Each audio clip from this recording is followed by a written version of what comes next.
This is Dave at AFX Search Investigators in Palm Beach, Florida. 5 quick tips for investigators on doing surveillance. These aren't the most advanced techniques in the world, but there are tips that come in handy for a surveillance investigation.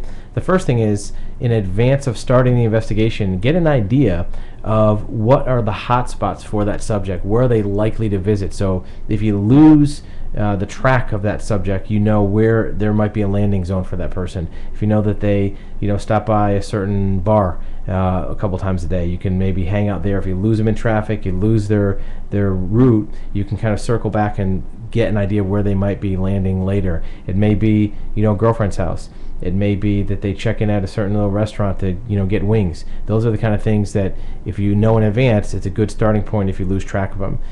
Having a schedule of where they might be at a certain point.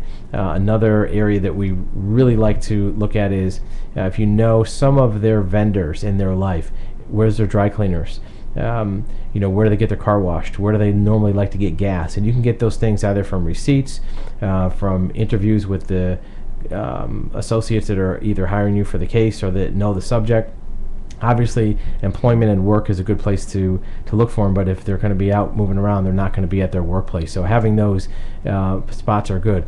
Another subject is to have their cell phone number. You may be able to call them to route them to a certain place. If you know their dry cleaner, maybe a takeout restaurant, you may be able to place a call as a pretext that they forgot something at that location, have them come back there, and you can pick them up at that spot.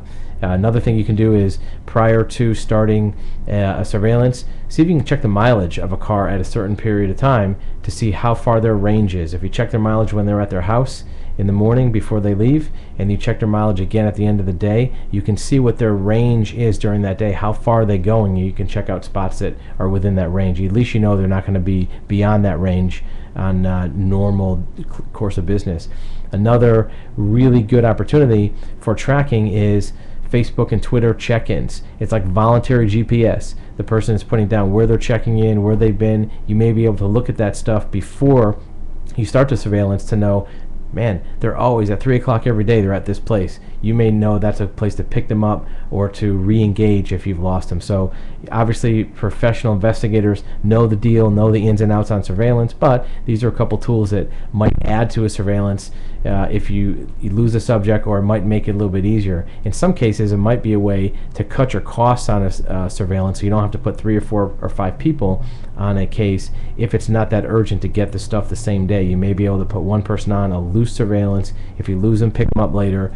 That's, of course, if you don't have the opportunity for GPS, which is only useful in certain cases. So surveillance, a couple little extra tips, hope they help.